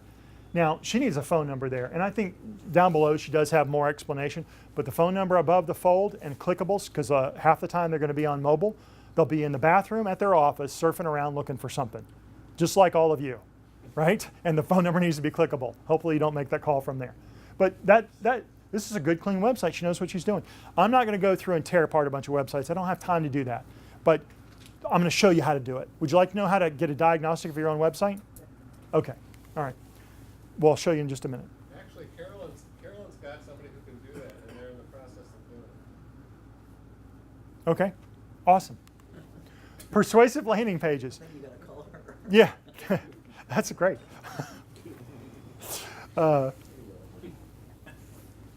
Pause. Reset. Persuasive landing pages. So the website is important, right? Because tell who you are, what you do. You're here because we do this. Then they'll know they're in the right place. The people that don't want that, they should leave. But if you're clear, now they're more likely to go deeper. Just make it clear and fast and clear. But your landing pages, those need to sell. You're persuading somebody to do something. Do this. Fill this out. Get more information. Would you like to contact us? Would you like to see if you qualify? Right? So you want to match the advertising. You want the icons, the imagery. I don't want to put imagery out in the hospital market and then come to a standard corporate looking marketing page. I want to have a picture of a doctor there, or a picture of a hospital or Mayo Clinics and say, this is some of the people we work with, Liberty Medical, Comfort Medical. I want to have trust badges that are relevant to them. You match the ad in the audience, right? Persuasive headline, compelling lead magnet, something to get them shorter info in the form. Don't overqualify. Ask them for name, phone number, and their email address, and make the email address and the name the only parts mandatory. Even let them off the hook for the phone number. They'll give it to you if they want to. If they don't worry about it. You'll get it later when they're interested, right? Trust badges, testimonials, capture lots of tracking data. Here's a great landing page. It's a good landing page. I'm not going to call it great. It's a good landing page, right? This is Back Pain Centers of America. This is the page that goes out and tries to get medical groups, orthopedic neurosurgery groups to sign up for the services, right? So industry style and design, it all matches. This is a deep embedded landing page. Easy to contact. The phone number's there. The phone number's 2 more places on that page. You're never not able to see the phone number, right? What's the value proposition? More than 30,000 patients helped. See if your practice qualifies. I don't like that headline. I think it should be something along the lines of fill your surgical tables. You know, get more patients to fulfill at excess capacity. Develop your patient volume. It should be more clear. I don't like that headline very much, and that's ours. Neutral call to action. See if your patient qualifies. It's not saying submit now, submit. That's a wrestling term. That's a sales term, actually. Submit. Buy from me. Will you sign here right now? See if you qualify. Make it innocent and gentle, right? Explainer video. Forms, trust badges, more contact info. I want the trust badges moved up top, at least one or two, or something that validates, oh, these guys are legit, right? I don't like them down below. So that's my diagnostic of one of my own pages. Now, what you need to know is this. Landing pages should never be complete. They should never be finished. You are never finished doing a landing page if you really want to make real money. I don't have the sufficient before and after case studies on B2B, so I'm going to show you some B2C landing pages. Just take a second. Just pause for 1 second. Think about your website and think about how many opportunities you get in a month. Not just off the website. How many opportunities do you get a month where you're a selling conversation, where you're on the phone with somebody who could buy from you, and you're figuring out are they qualified, they're figuring out if you're legit, and should you go further? That first initial meaningful selling conversation. How many of those happen per month for you? 250. Okay, 250. How many for you, even though you're B2B? For us? B2C. Yeah, either one of you. 25. Yeah, probably 20. Okay. Now imagine that if you just tested some things on your landing page, you doubled that. So whatever you're spending in sales and marketing, without spending any more, just because your landing page is more persuasive and has a little better technique and you discover something that makes it more responsive, you double that number. It's like free, it's like doubling for free. And it never ends. And then you test it again, you pick up another 10%. And you test it 6 more times and you don't get anything. And then you test it a 7th time and boom, I picked up 7 more %. It just compounds. And then we go, well, crap, maybe we need to do a better offer. And all of a sudden, boom, we got 25 more % on top of the 7, on top of the 7, on top of the double. That's how landing page optimization works. Your landing page is a secret weapon of new customers coming in that nobody knows to go attack. This is a landing page for Back Pain Centers of America. What's different between those two forums? Yeah, that's the only thing different. We isolate the variables, we test it, we run enough traffic through it to get statistical significance with 95% confidence interval, and this one lost 20%. It had 20% less response. So the chick did better than the guy. He's dead, we killed him. We drowned him right there in that canoe, right? So we did the same thing. Now she's the winner. Then we go to a more complex landing page, a different environment that's not on mobile. That was a mobile landing page. This is a full landing page, right? We test this. And we go back and forth. Hell, I can't even tell what the difference is. Oh, yeah, I know. We've got David's testimonial. David actually came to Back Pain Centers of America. We referred him to an orthopedic neurosurgeon. They did a surgery. He's now playing golf again at like 73 or something. Will you do a testimonial for us? Hell yeah, send a camera crew, let's go. We did a testimonial, we put it in a TV commercial, we put it on the website, right? It's fantastic, this is great. David doesn't look healthy. I don't know what the deal is. Maybe it's the green background, I don't care. Why doesn't matter. You test an element and you learn something. Sorry, David, that's great. Yeah, he's a nice guy. I'm not going to say anything like that. But he's off. We took him off. But isn't that interesting? This is, you could say, well, is the traffic the same? Yes, because we're A-B split serving. UC1, UC2, UC1, UC2, UC1. I don't know who you are. It's all, there's so much traffic coming through, several thousand visitors, and we have tools that tell us when we reach statistical significance. We hit the right confidence interval, 95 or above, boom, that's the winner. About probably 2/3 of our tests never work. Like we never even reach enough threshold to decide, and we leave the control, we change something else. We go, it's been running too long, we can't see any changes, let's go to the next one. Isn't that fascinating? Look at this. What's the difference between these two landing pages? That is the only difference. This is a long landing page. This is dense. There's a lot of information. Old people like to read a lot. I mean, they just go through and they read all of it. Like, I saw at the bottom of your page that you guys, that we could discuss our mobility limitations. Wow, is that even written on there? Where's that written? I got to scroll. Where was that written on there? That's not, like, it says find the right power chair. Yes, but it says here that you'll, okay. They talk. So we had her in the chair, and this page had probably 40 or 50 landing pages over a 3-year relationship until the FBI shut Scooter Store down. What happened? Overutilization of Medicare services, and then the entire case was thrown out because it was false. But you know, like one day we had a client and with 2,500 people in their call center, and you know, multi-million-dollar budget. And the next day they had 4 people at the company. Chairs were exploding or something. Yeah. So we landed Hover Round after that. But anyway, they were good guys. They were doing fine. They are mission driven. We want to empower people to start moving around even in their house again. And we loved working with them. So it was really unfair. But in any event, 22% lift in this one. So we send 1,000 people and we get 100 to call us. Now we get 122 to call us. That's like free extra leads. You just got to test.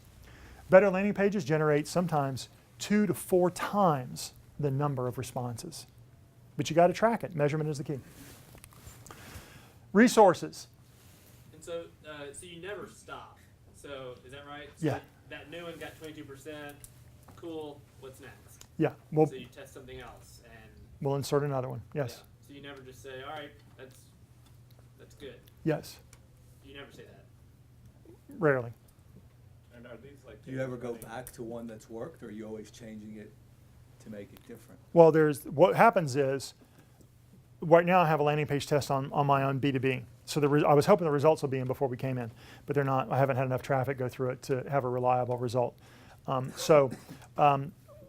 of those two, they're 50-50 split right now. One of those two will win.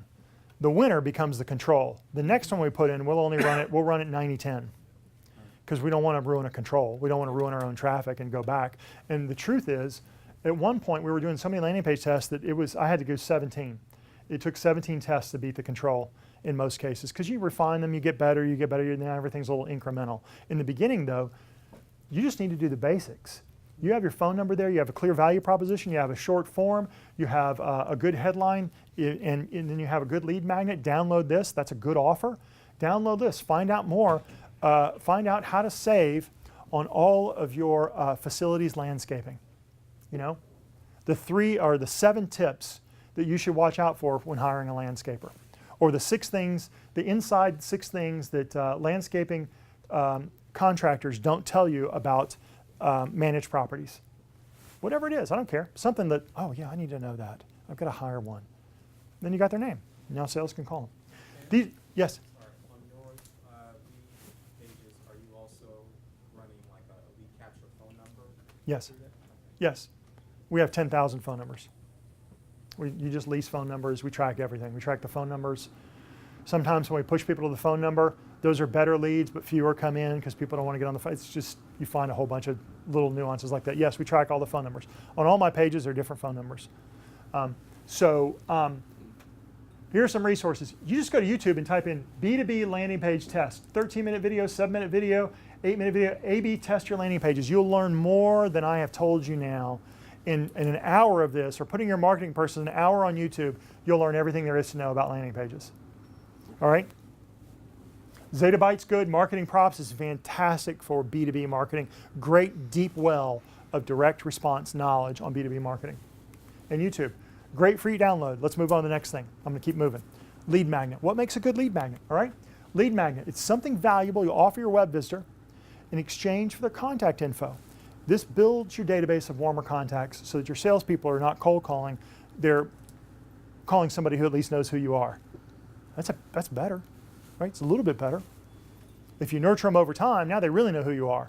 And then you get them to inbound, they're calling you. So what's a great lead magnet? So this is one of the most powerful ones I've done, the 9 drivers of health consumerism. How did I come up with the 9 drivers? I developed this piece. How to come up with the 9 drivers of health consumerism? Well, First of all, I observed that I'm frustrated by doctors, and I'll frequently go to alternatives. I also noticed that there's the word health consumerism is coming up, so I put in a whole bunch of Google alerts, and over the course of several months, I began to read everything related to health consumerism, medical marketing, hospital marketing, new patient marketing, etc.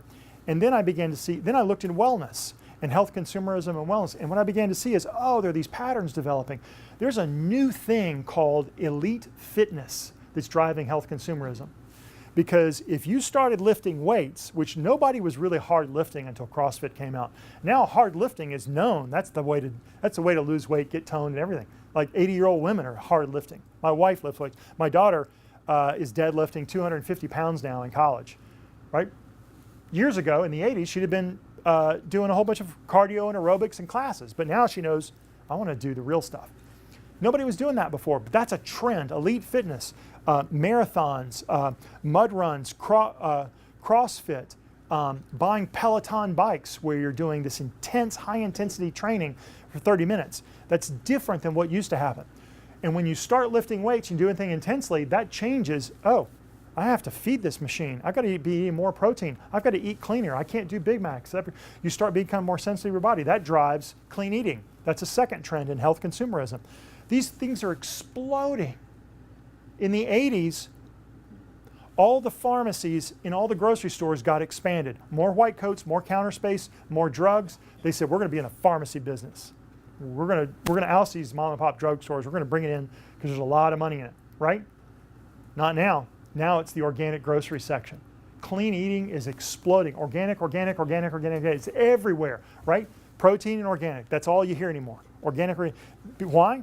It's driven by these trends. These are all the 9 sub-trends that are changing health consumerism. Now I show up at the doctor, I'm more informed. I can argue with the doctor, at least at some level. They may not like it, but well, I don't want to do that. I'm not going to take that. What does that interact with? I'm a little more informed. So that's changing. Price transparency, all these are 9 trends. So I began to observe this when I concentrated on it, and then I went and said, go do some research behind this. We came up with a lot of data around each of these issues. I'm not trying to pound it too hard. I just get excited about it. That leads to a video, right? We put that up there. This is the #1 piece of content. It is the #1 issue that gets downloaded by hospitals because they know there's a tectonic shift that's happening. And where they built out all these hospitals, now they've got empty bed syndrome going on because all the ASCs and alternatives are taking some of the patients away. They can't fill the tables. The hospital is basically just a hotel. And they can't fill the beds quite as much as they used to. They got a little problem going on. It's health consumerism that's doing it. Price transparency is going to explode the hospitals. There's a huge fight. CMS wants price transparency. That's another trend. But you can go on and get an app called GoodRx. There's 2 or 3 others where you can compare prices for any procedure, for anywhere. And then you can calculate, oh, what's my deductible going to be? Shit, I'm going here. I'll just drive. So anyway, this is great downloadable. Very powerful. And it's issued because that audience is talking about that issue. So I develop something and it gets downloaded a lot. That's a good lead magnet. Here's more. I gave you a couple. Best practices and landing pages in health and wellness. Well, you know what? When I go out to retail, I'm going to do best practices of landing pages in retail, right? Science of patient segmentation. I'm going to do the science of health consumer. The science of gym member patient segmentation. We'll just flavor it differently and rewrite it. So a version it for the audience. That relevance causes response.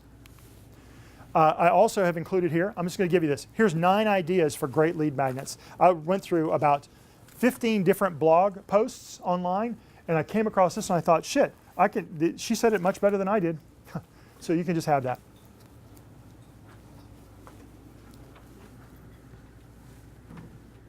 It's overwhelming, isn't it? But it doesn't have to be. It doesn't have to be. This is magic. We're talking about changing your growth curve. Maybe only a little bit, but at a lot more benefit than the cost of doing what I'm telling you here. What makes it not overwhelming is you can hire a marketing manager and outsource it. Listening to what he said here today is very overwhelming, like you just said. Yeah. But you can take on a part-time marketing manager and outsource it. I don't know what content's being created right at the moment. I have no idea. Somebody is doing it. It's just, we're all CEOs. You get somebody to do that shit. So I'm not going to show you this video because I don't have time. I'm going to keep moving. This is just a guy who's done like what I told you. And he's just a kid in the UK. Anyway, I'm not going to show it to you because it takes too much time. A simple plan. Now we get into the CRM system, offer nurture. I don't care what CRM system you use. Doesn't really matter. Collect the names, keep the contact notes and history. You need something that has custom labels. HubSpot, Marketo, Salesforce, I don't give a shit. Whatever, it doesn't matter. I have no bias here. You just need something that aggregates it all, and always you're tracking, and when you populate the database, you know the source it came from. Even 10 years from now, you know it came from this ad or that place. You're populating it with source material. Pull reports, marketing automation is a big bonus. So if your CRM system also has marketing automation, it can pump out things that are customized on sort of a regular basis. That's awesome. This isn't a CRM class, so that's a short slide. Here are some that are great. Nimble's fantastic. We use HubSpot. It's good. Hey, there you go. Ha. Yeah. That's for sure. I swear I'm going to get a t-shirt and I'm going to go to Dreamforce and it's going to say, fuck Salesforce. Please use something else. What the most convoluted thing. All right? So you need a killer offer. You got to have a good offer. And you know, the lead magnets are, what I call these are offer pairs, right? The first offer is the magnet for you to connect with me. Give me your information. Gordon, I'm going to give you the 9 ways to improve facilities management in aerosol spray can manufacturing. You're going to be like, well, I could have written that. But I sure would like for one of my sons to have this just as a reference guide. So you download it, you give me your email information. That is an offer for a lead magnet. That's the front end. The next end is to get them to converse with you, either to inquire or to take your phone call and then set an appointment to, let's just have a conversation. That's an offer. That's the offer, that's the second part of the offer pair, right? An offer is this. This is direct marketing definition. It is a bribe to act now. Tangible value. We've done all kinds of testing around this. You can do, like in ads, you do $100, it's a $100 product, you do 15% off, and you test it against an offer of $10 off. $10 off wins 100% of the time because it's more tangible. In the instantaneous moment of decision making, calculating the 15% is harder than seeing the $10. It wins every time. Every time.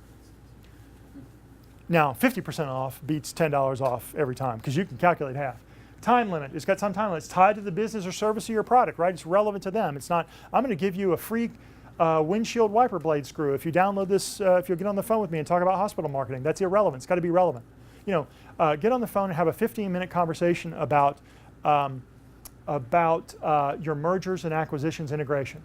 You know, here, download this piece about 7 things you need to know about integrating a merger. Now they've done it. The salesperson calls and says, hey, one of our partners spends a lot of his time just doing outreach, and we noticed as you download this piece, would you be interested in having a 15-minute sort of diagnostic Q&A with him about your merger? You know, it looks like I read in the news that you guys acquired so-and-so. How's that going for you? Man, that's a great sales conversation. You make 10 of those, 2 or 3 of them are going to say, yeah, I'll get on the phone with Charlie. Yeah, that'd be good. He doesn't care. He's happy to get on the phone. It's not a sale, but now you're dancing.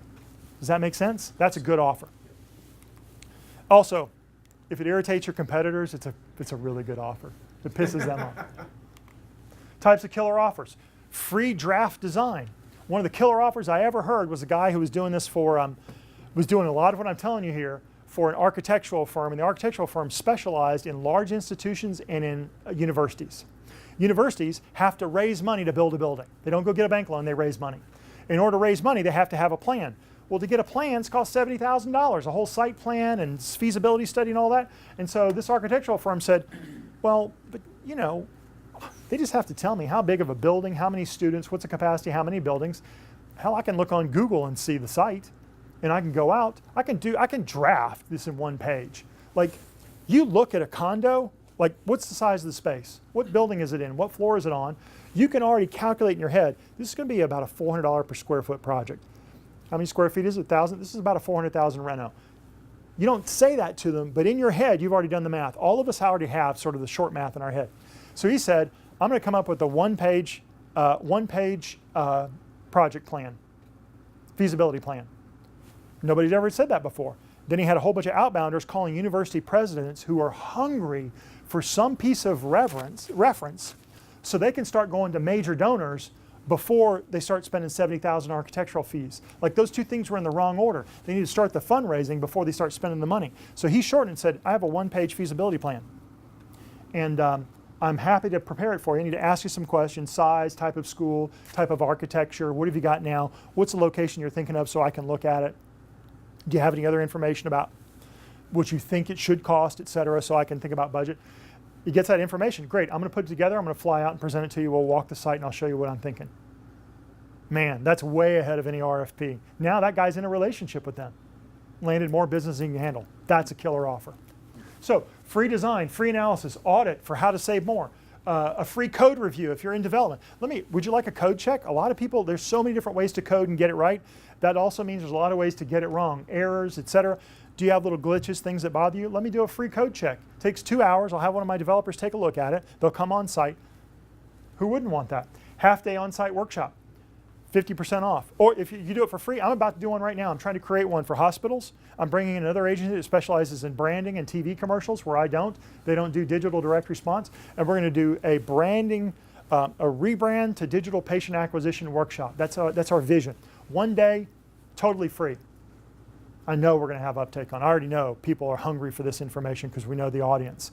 And I get in 10 hospitals that we're going to start getting projects. Is that going to cost me to do? Yeah, absolutely. But once we have it, it's a repeatable process. A one-page bid, like I just told you. A seed sample analysis. Hey, would you like to see what our coding does to seeds and how much better they perform? You know, I did that just for you. Appreciate it. Investment trajectory review, right? Let's take a look at your investment portfolio and tell you what trajectory you're on, and let me give you 3 things you could do to change the trajectory. It's totally free. Don't even have to hire me, right? Now that financial analyst is in, you see what I'm saying? Like relevant to them and personalized so that the expert is on the phone with the prospect and that connection begins to form. That's B2B. B2C is different, but this is B2B. Nurture marketing automation. All right, so you got to nurture people. Score and nurture them by value. I'm not going to dive into this too much. I just want to append the information, like add to it. So everybody, when you become a lead in HubSpot for me, immediately your LinkedIn information is piped in. All the database information of your location is piped in. It's all pre-populated. The salesperson had to pop it in. In fact, the salesperson didn't do anything. The salesperson comes back with 3 or 4 business cards. He takes a picture of them. He emails that to Crizel, our virtual assistant in the Philippines, and the next morning all the information's popped in. She just puts it all in. He doesn't do that administrative stuff. Yeah. Stay relevant to each audience segment. Measurement. This is the most important section. I got to get to it. All right? Measure everything. Measure everything. Count it all. Whatever it is. This is a basic measuring spreadsheet. Wouldn't you love to have this dashboard for your marketing? What your total spend was in that month? How many visitors came to the site? How many of those were paid visitors versus organic? How many people returned? What percentage that is? How much is bouncing? Is your bounce rate going down so your content's more relevant and they're staying longer? How many leads did that populate? That's my last year's database from all this marketing. That's my chart. I spent $73,000. I got 530 leads. Now, listen, think about that. 73,000, that's no problem. That's no problem because a client in their first year is going to spend no less than $150,000 with me. On average, they're going to spend $250,000. And if they're an enterprise level, I mean, Mayo Clinic, if we do a good job, I'll make millions. There will be 5-10 million in fees off that client over the course of their life. I don't give a shit about spending. That's acceptable. It ain't perfect. I'd like to get more. And the goal now is to spend that and get 2,000 leads. So we set a higher bar. We're going to double it or quadruple it. What percentage do you budget for your overall turnover versus your sales and marketing? What do you mean in turnover? Is it 3%? I do not forecast that in any way. We want to keep everybody forever. And we don't, but it's because it's always a surprise. Like we may know in December that this client's getting a little long in the tooth or this one's announced an RFP, so that's at risk, but I don't. No, but I mean, your budget and forecasted for 2019 is $20 million. Yes. What percentage of that are you going to spend on sales and marketing? Oh, Well, let me answer this question accurately. I have about a $200,000 marketing budget. The staff time associated with, and now dedicated staff, so salaries associated with that, is another $200,000. So I have $400,000. And then for the sales portion, that's just marketing. For the sales portion, that's going to end up being $125,000. So I'm in for $525,000.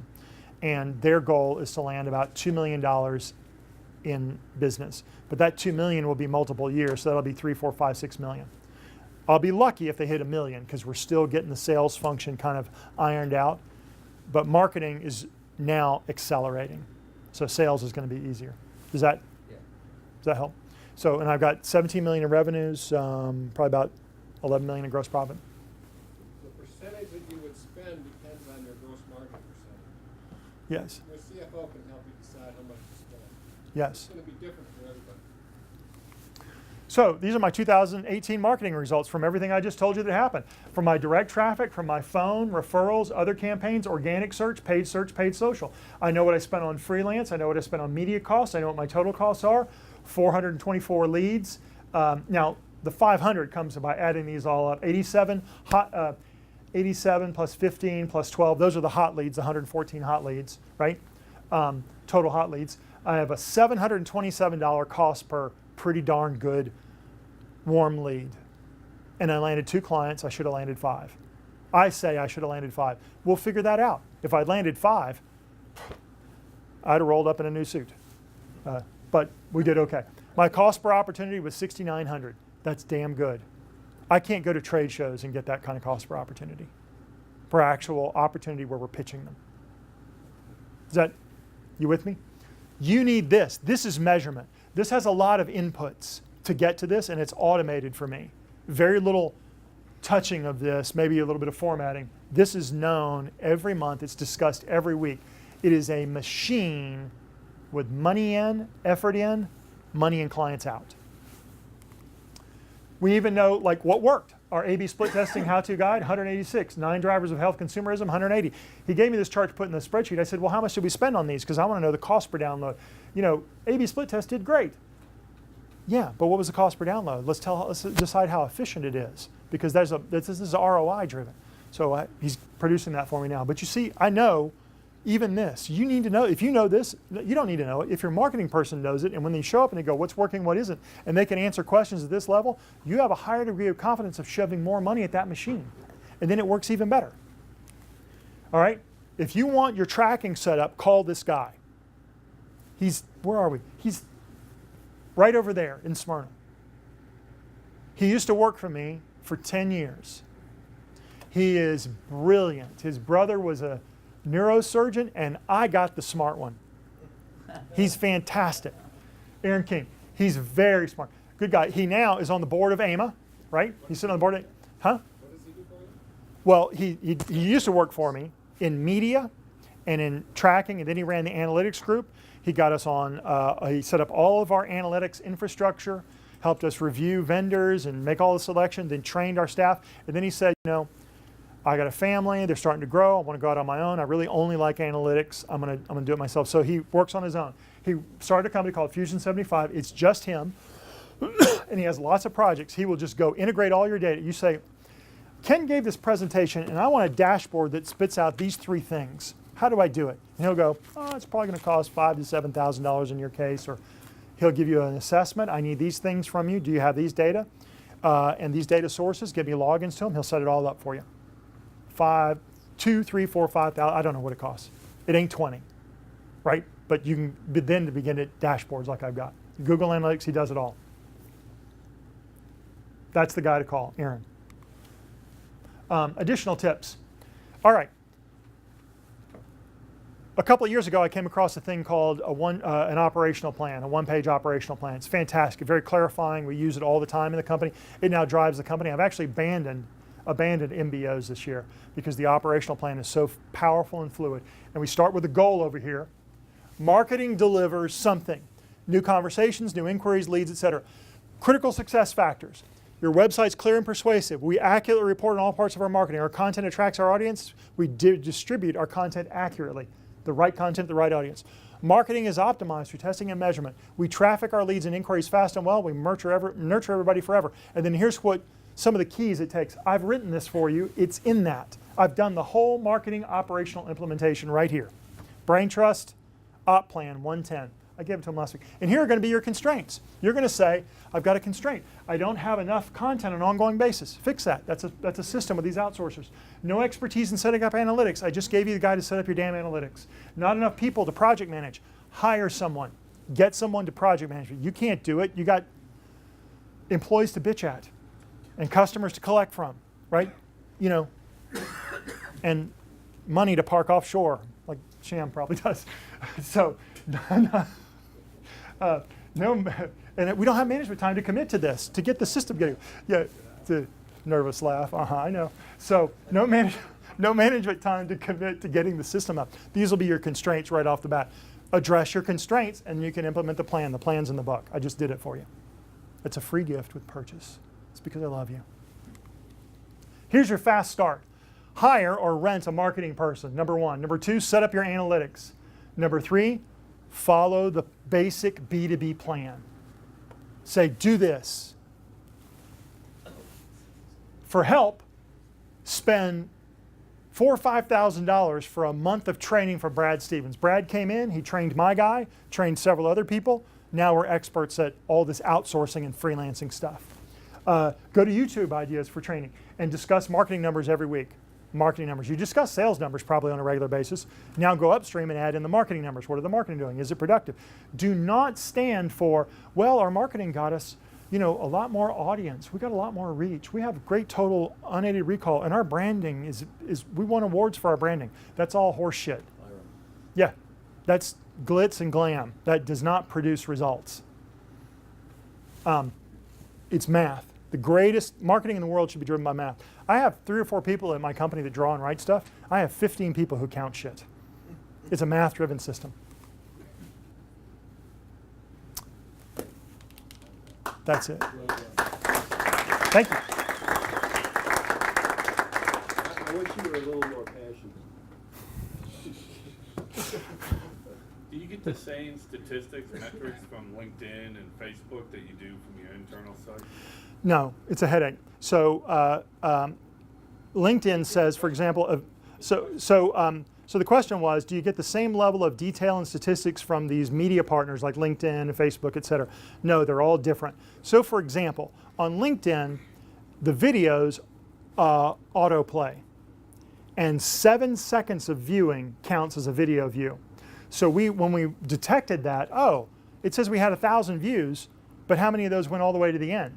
So then we said, we're not going to pay, we'll report on it, but we're not going to care too much about that. What we care about is how many people click through. Because we're trying now, because that's a hard metric. You try to move off the soft, imperceptible, undefined metrics into something that's harder. Facebook's different. It's hard to get data out of them. So you just learn. Each platform is different. Paid search is fantastic. You can see everything. Impressions, clicks, searches, share, position. It delivers the most information to you. So, yes? I don't know if you guys, what is your, or what kind of success or non-success have you had with retargeting? So not even, I know you're talking about Yeah, the question is, have we got into retargeting? So retargeting is you come to the site, and then I cookie you, and I start sending you ads all over the web across all the retargeting partners. You go to wherever. So the advertising is following you. We haven't done any of that with B2B. We do it all the time with B2C, and it works fantastic. It's amazing. It's like money, money, money, money. So retargeting works great in display advertising. We just haven't done it in B2B. Why not? We're just not there yet. I've had maybe a couple landing page tests. I should, I should have 20 this year. So that was his first full year on the job. Scott's, he's learning a lot. He's learning how much budget, how much leeway he's got. We had his review this morning. He said, "Holy cow!" I said, "What do you like about working here?" He said, "I had no idea I'd have this much autonomy. I just love it." Great. That's because I'm a chronic under-manager. We're a matched pair, right? So what else? Other questions? What are the most important 2 or 3 things that we can do after today? Hire somebody to do this for you, to implement this, set up analytics, That page right before this. That's it right off the bat. Commit to it. Commit. Just commit. I'm going to do this. Commit, right? Hire somebody, set up analytics, and follow the plan. Audience first. That will turn into audiences. Then content, and then offers. And get help from these sources. Yes? So where do you find number one, and what do they cost? All right. A senior manager of marketing is going to cost 60 to 70,000. A director level is going to cost 90 to 110, and you don't need a VP level. I mean, unless you're a big company with 20 people on your marketing team, you don't need a VP level person for this. You need a tactician who's passionate about this and likes it and who counts. The characteristic is you ask them, what do you think your goal should be? And they'll say, well, my goal is to express your brand out in the marketplace and make us a high quality perceived brand, a premium brand, a boutique shop. Okay, thank you, bye. Yeah, my job is to generate dozens upon dozens of leads. How many leads did y'all get last year? That's like my original conversation with Scott. Okay, you're hired. They need the math discipline. They need the willingness to commit to the math because then they'll figure all the rest out. So that's about what they cost. Where do you find them? You just got to recruit them. Listen, marketing people are all over the place. At the CMO level, it is the shortest tenure C-level executive in most organizations because they don't do the math. Even in the consumer organization, they don't do the math. They do branding. They do math-based marketing. So they don't stay as long because they can't accomplish the objective of driving growth. They drive awards, beauty. Sometimes they drive a little bit of growth, but it's unpredictable. The CEO can't see. The most conflict in most organizations is between the CMO and the CEO. Yes? How about outsourcing that marketing person? Yeah, the rent. Yeah. Yeah, that's what Tom. Well, so the question is, can you rent them like up here and outsource them? And absolutely you can. I haven't done that, but Brad Stevens helps you do that, and his system, his Entreholic system, he shows you how to outsource that function. I think Tom knows a little bit about it. Do you want to say? So you ought to be able to get it for 10 to 20 cents on the dollar. And people who do this all day long out of their house, in the Philippines, in India, in Bangladesh, and they can do it for you all day long, as much as you want. 10 hours this week, 10 hours a month, 30 hours a month, 100 hours a month, and they're experts. This is all they do. They get really good at it. And the reason this outsourcing concept works so well is when you hire these people, they trip over themselves to get scored high. The scores on these platforms are no BS. They're really real. These people will kill to get good scores. That's been your experience. Yes. Yeah. Hey, is it all perfect? No, we've had some flake outs. Like I had a guy literally in Bangladesh, like he did a list for me in 2 days. I went back to him to get another, because I'm trying to test this process early on last year. I want to do it too. I'm going to get my hands dirty so I know what I'm talking about when I'm talking to you guys and talking to my team, right? So I'm going to go into the trenches and do it. And then the second list, like the first list, man, he's Johnny on the spot. I tipped him. It's like, I don't know, $100, and I tipped him $10. Yeah, thank you very much. Gave me a high rating. I gave him a high rating. We all went up. So I came back to him. Actually, he sends me emails. Sir, do you have any more work for me? Sir, do you have any more work? Sir, I would enjoy working for you again. So I go, yeah, I got another project. I send it to him, and it's like disappearing act. I don't hear from him for a week. I send him a couple of emails. Hey, is everything okay? I need to get this back, etc. So then he comes back. Oh, yes, we were on holiday. You learn. Yeah. Your results may vary, but you commit to it, and then you start to find the good ones. We have a central list of all the good vendors, so everybody knows who they are. These are the good list builders on our central drive, so people can access them. These are good keyword builders. And so we committed. We're going to commit to this. We're going to centralize the learnings over time. Part of the reason you can be successful most of the time is Brad Stevens has a system for doing this and a best practice way of doing it. So if you get his training, you'll be successful 80 to 90% of the time. And that's a lot better than when we hire people, right? Yep.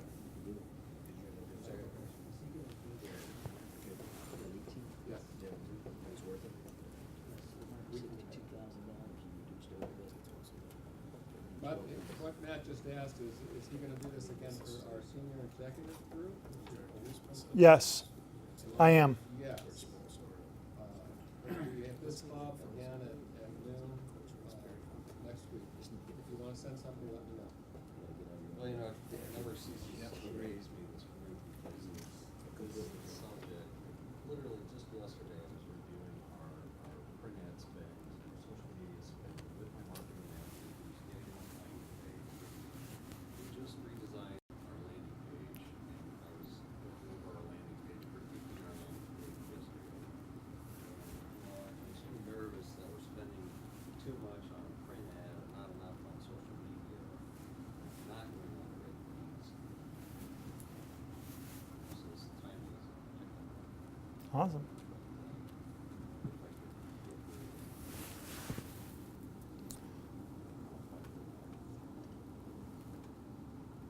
Just let me know. Any other questions?